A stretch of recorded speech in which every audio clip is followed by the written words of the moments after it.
Ya, pemirsa, pemerintah resmi memperpanjang insentif pajak hingga tanggal 30 Juni 2021. Hal ini dilakukan guna membantu para wajib pajak dalam menghadapi situasi pandemi COVID-19 yang masih meluas di tanah air.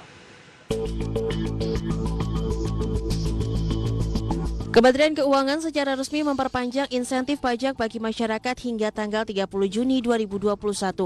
Langkah ini dilakukan guna membantu para wajib pajak dalam menghadapi situasi pandemi COVID-19 yang telah menyebabkan ketidakpastian ekonomi di tanah air. Menteri Keuangan Sri Mulyani Indrawati mengungkapkan bahwa pada tahun ini, pemerintah menyiapkan alokasi anggaran untuk program pemulihan ekonomi nasional mencapai senilai 627,96 triliun rupiah. Angka tersebut meningkat 8,3% dibandingkan realisasi PEN 2020 sebesar 579,7 triliun rupiah. Seperti diketahui, kondisi pandemi telah menghantam seluruh industri dan kehidupan masyarakat.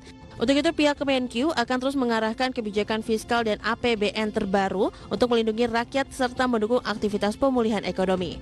Adapun daftar insentif usaha yang diperpanjang oleh pemerintah hingga akhir Juni, diantaranya ialah PPh pasal 21, pajak usaha mikro kecil dan menengah, PPh pasal 22 impor, insentif anggaran PPh pasal 25, insentif PPN, dan PPh final jasa konstruksi.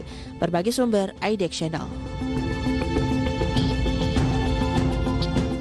Terima kasih untuk Anda yang masih bergabung bersama kami di Market Review, dan di segmen ini kita akan membahas topik mengulik berbagai insentif perpajakan bagi UMKM dan juga karyawan. Saat ini kami sudah terhubung melalui via Zoom bersama dengan Bapak Neil Maltrinur yang merupakan Direktur P2 Humas Ditjen Pajak Republik Indonesia.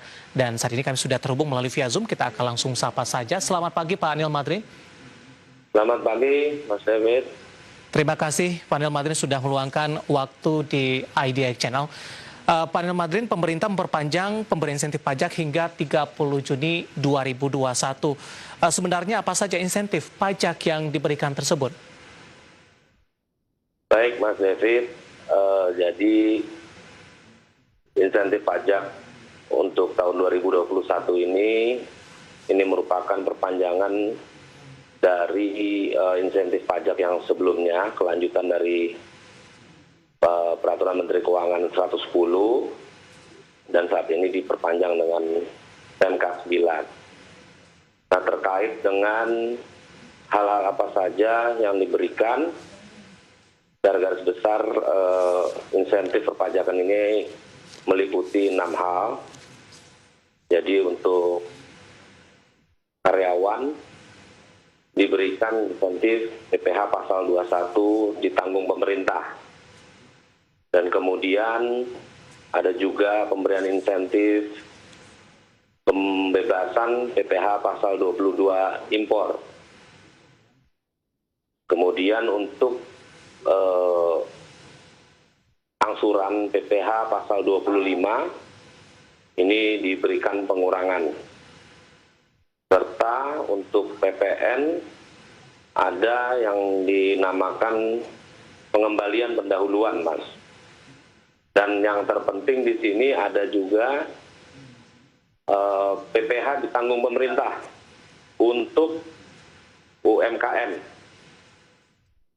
Serta untuk PPh final jasa konstruksi yang khusus diberikan kepada wajib pajak yang mengikuti program percepatan peningkatan tata guna air irigasi. Jadi ada 6 ini, Mas. Baik, tadi Anda katakan ini merupakan perpanjangan dari tahun 2020. Apakah Betul. ada perbedaan atau ada penambahan, Pak? Perbedaan tidak ada. Ya. Tapi ini merupakan perpanjangan karena memang kita mengingat situasi yang masih kurang baik. Dari yang Anda sampaikan tadi, ini tampaknya lebih dominan kepada karyawan dan UMKM. Betul. Apa pertimbangannya dengan adanya perpanjangan ini kepada karyawan dan UMKM? Jadi kalau perpanjangannya sendiri secara umum karena kita ingin terus mendukung penanggulangan dampak COVID-19 yang masih memengaruhi stabilitas ekonomi dan produktivitas masyarakat tentunya sebagai baik sebagai pekerja maupun juga sebagai pelaku usaha. Nah, oleh karena itu mengingat dampak pandemi ini masih kita rasakan saat ini, kita perpanjang insentif tersebut. Dan kemudian untuk kenapa diberikan kepada karyawan ataupun UMKM seperti tadi Mas David sampaikan kepada saya, bahwa UMKM dan karyawan ini merupakan salah satu sektor yang cukup terdampak akibat adanya pandemi COVID-19 itu. Nah, oleh karena itu pemberian insentif ini kita menitik beratkan juga kepada karyawan dan UMKM.